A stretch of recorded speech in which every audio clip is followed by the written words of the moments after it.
ராமநாதபுரத்தில் நடைபெற்ற மாட்டு வண்டி பந்தயத்தின் போது பாதையை மாற்றி பார்வையாளர்கள் கூட்டத்தில் புகுந்து எதிர் திசையில் பந்தய ஓட்டமெடுத்த காளைகளின் காட்சிகள் வெளியாகியுள்ளன.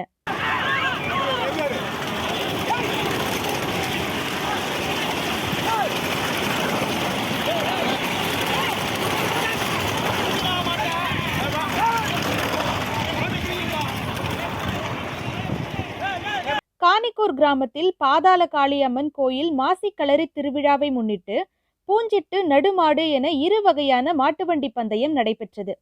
இந்நிலையில் பூஞ்சிட்டு பந்தயத்தில் பங்கேற்ற ஒரு மாட்டு வண்டியின் 2 பந்தய காளைகள் ஒரு கட்டத்தில் மிரட்சியடைந்து பாதையை மாற்றி கீழே தாவி ஓடின. தொடர்ந்து மீண்டும் பார்வையாளர் கூட்டத்தில் புகுந்ததால் மக்கள் அலறியடித்து ஓட்டமெடுத்தனர்.